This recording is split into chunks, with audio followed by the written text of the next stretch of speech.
E Dorival Júnior quer 6 reforços para o Corinthians na mesma semana em que o Timão desistiu de fechar com o Alisson para não gastar R$1 milhão. Vídeo de hoje do canal do Nicola te explica em detalhes essa história e fala também sobre outra demissão no São Paulo. A limpa continua sendo feita pelo novo presidente tricolor.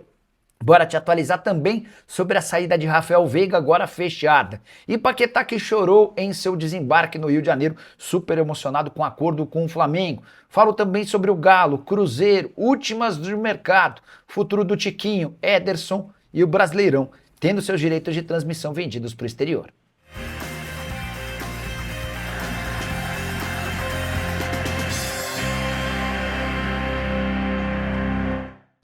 Fala aí pessoal, sou Jorge e Nicola, bem-vindos a mais um vídeo do canal, sempre bom ter vocês por aqui. Sem perder tempo, pedir para deixar like, se inscrever no canal e ativar as notificações. Antes das notícias, convite super importante, tá rolando o jogo em todas as partes do planeta. E eu e uma equipe de especialistas damos dicas gratuitas e diárias no meu grupo do Telegram para você receber todas essas sugestões para fazer sua fezinha esportiva. Só clicar no link do comentário fixo ou da descrição do vídeo. Vai ser direcionado para o meu grupo, a partir daí basta me seguir e as dicas já vão aparecer. Combinado?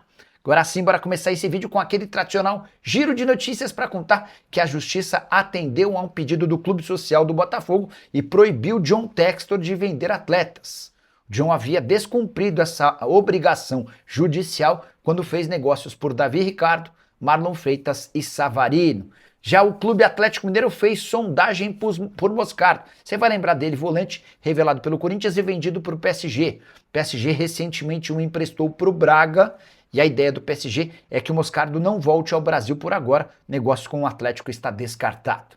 Preciso te falar que o Campeonato Brasileiro teve seus direitos de transmissão vendidos para 17 países na América Latina na temporada de 2026. O campeonato vai estar na tela de Argentina, Belize, Bolívia, Chile, Colômbia, Costa Rica, República Dominicana, El Salvador, Guatemala, Honduras, México, Nicarágua, Panamá, Paraguai, Peru, Uruguai e Venezuela. Responsável pela venda desse pacotão foi a 1190 Esportes.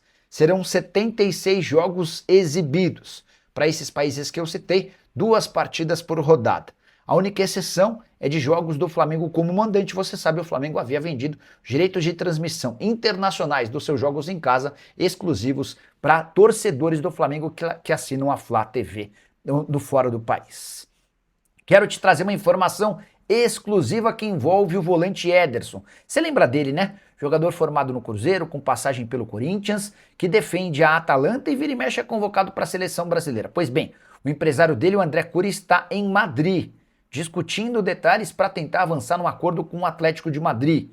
A equipe de Diego Simeone gostaria muito de contar com o Ederson hoje com 26 anos de idade. O grande problema diz respeito à Atalanta, que não aceita fazer negócio por menos do que 50 milhões de euros, com o detalhe de que o clube italiano havia o comprado por 21 milhões de euros em 2022 da Salernitana. Excelente negócio, isso sem falar em todos os ganhos esportivos com a presença do brasileiro, que na atual temporada soma 25 jogos, 1 gol e 2 assistências. Aproveitando que já está em Madrid conversando com dirigentes do Atlético, o André Cury também sugeriu que Yuri Alberto pudesse ser contratado pelo time espanhol, mas a conversa acabou não andando, especialmente porque para tirá-lo do Corinthians vai haver a necessidade de um investimento de mais ou menos 40 milhões de euros. E Tiquinho Soares vai jogar no Remo? Posso assegurar que essa possibilidade está descartada. Muita gente especulando que o centroavante do Santos estaria rescindindo seu contrato com o Peixe para virar reforço da equipe paraense, que está de volta à primeira divisão depois de 31 anos.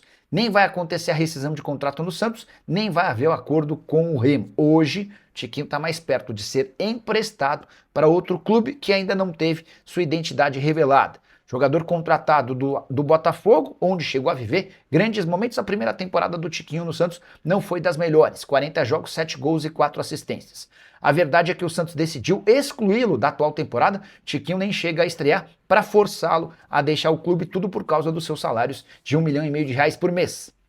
Sem acordo para a rescisão, não sobrou outra alternativa para o Santos a não ser emprestá-lo. E é bem natural que o Santos precise arcar com boa parte dos vencimentos do centroavante. Caberia no seu time do coração. Já usa o espaço para comentário e registre o que você pensa sobre Tiquinho Soares, beleza? Hora de falar sobre o Cruzeiro, que fechou nas últimas horas a venda de Kaique, lateral esquerdo, para o Como. Informação que vem do jornalista italiano Fabrizio Romano, dá conta de que o time italiano vai desembolsar 10 milhões de euros fixos, mais 2 milhões de euros em bônus para fechar acordo. Vale a lembrança de que o Como já havia feito uma proposta de 7 milhões de euros recusada, uma proposta de 9 milhões de euros recusada, agora 10 milhões de euros mais 2. Kaique, jogador revelado no Cruzeiro, só jogou pela equipe mineira, chegou a disputar com a camisa da Seleção Brasileira Sub-20 o Sul-Americano e o Mundial de 2023. Completa 23 anos de idade agora no mês de março, temporada atual de 2 jogos e uma assistência na derrota para o Galo por 2-1 no último fim de semana. Inclusive, curiosidade, na mesma semana em que se acerta para vender o Kaique, o Cruzeiro tinha conversas avançadas para transferir também o Cauã Prats para o Borussia Dortmund. Imagino que o Cruzeiro não vai vender os 2 jogadores na mesma semana. Aguardemos cenas dos próximos capítulos. Bora falar agora sobre o Clube Atlético Mineiro. O Galo está tentando fechar a contratação de Luiz. Atacante revelado no Palmeiras, surgiu com enorme potencial, esperava-se demais dele, mas a verdade é que o Luiz, no time principal, acabou negando fogo. Tanto Abel Ferreira quanto torcedores do Palmeiras perderam a paciência com o jogador, que segue até ganhando alguns minutos dentro de campo, mas nunca a ponto de se destacar. Primeira oferta do Atlético para tentar convencer o Palmeiras a fazer negócio seria de um empréstimo com opção de compra. O Palmeiras tem relutado com essa ideia e diz que só vai aceitar negociar com o Galo se a proposta do Atlético for em definitivo. Aguardemos como é que essa história vai se desenrolar. O Palmeiras não costuma fazer negociações baratas, especialmente para atacantes. Acho que o Luiz, num lugar onde possa ter mais oportunidades, tem potencial para render. Você pensa o mesmo? Pensa diferente? Registra a sua opinião no espaço para comentários. Fechado? Hora de falar sobre Rafael Veiga, que está de mudança para o México. Já havia contado para vocês que o meio atacante do Palmeiras aceitara a proposta do time mexicano. Faltava um acordo entre o América e o Palmeiras. Esse acordo está fechado.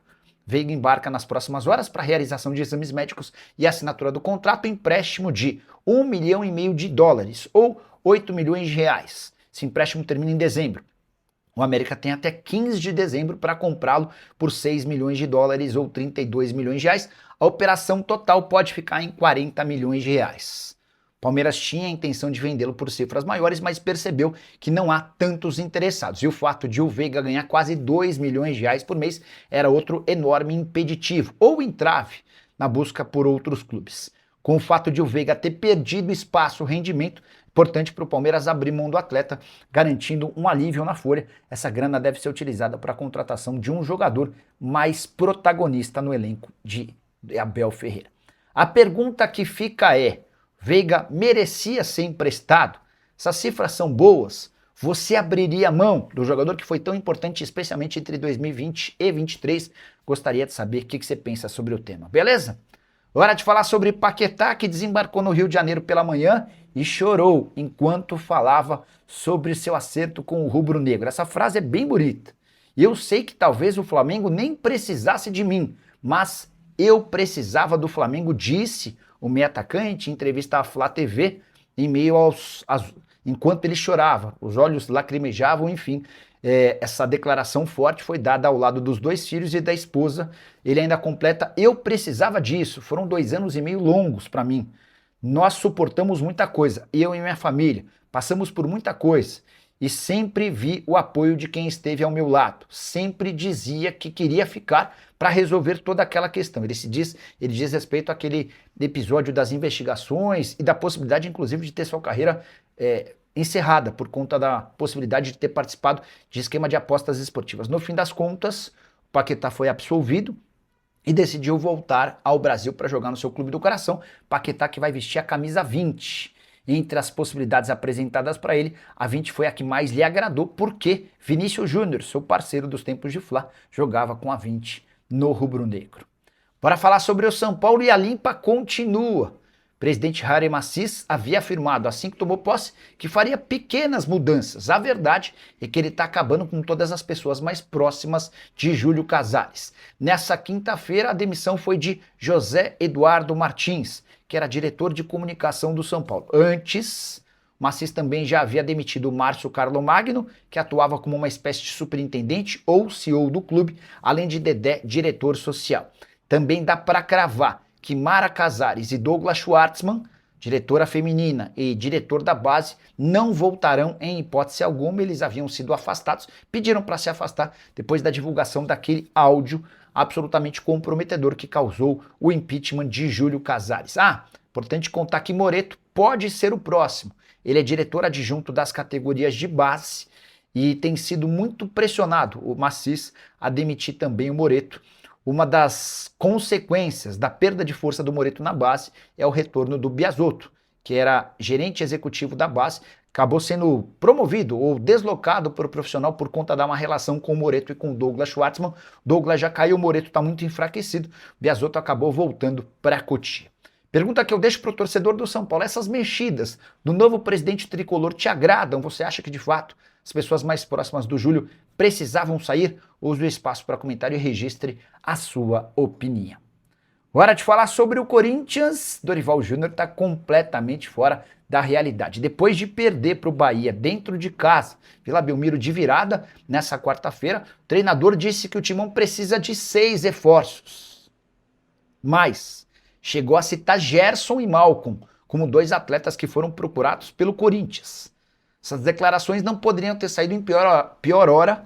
Afinal de contas, nessa mesma semana em que o Dorival faz essa declaração, o Timão acabou não conseguindo confirmar a contratação do Alisson, que chegou a estar no centro de treinamento alvinegro, porque não tinha R$1 milhão para fazer o depósito ao São Paulo. É óbvio que o Corinthians conseguiria esse dinheiro, mas a avaliação é de que R$1 milhão pelo empréstimo de um jogador que outro dia esteve na lista de pré-convocados para a seleção brasileira não valia. Como é que o Dorival tem a coragem de dizer que Gerson, comprado recentemente pelo Cruzeiro por 27 milhões de euros, e Malcom, uma das maiores atrações do futebol saudita, alguém que hoje certamente vale algo na casa de 30, 40 milhões de euros, estiveram na pauta alvinegra? A impressão que eu tenho é de que o Dorival está completamente desconectado com a realidade financeira do Corinthians e tenta usar esse subterfúgio de buscar reforços desde que foi contratado para minimizar os efeitos das suas derrotas. Não fosse pelo título da Copa do Brasil do ano passado, e o Dorival já teria caído. E esse início de temporada ruim, tanto no Brasileiro quanto no Campeonato Paulista, também não garante uma vida muito longa ao Dorival. No próximo domingo tem decisão da Supercopa do Brasil. Um título volta a aliviar a barra. Uma derrota para o Flamengo em Brasília certamente vai fazer com que os corneteiros voltem a bater na demissão do treinador. O que você pensa sobre o tema? O Dorival merece cair? Merece ficar? É bom treinador? Estou curioso para saber a sua opinião. Não esquece de deixar like, de se inscrever no canal. A gente se encontra logo mais 7 da noite, tem live.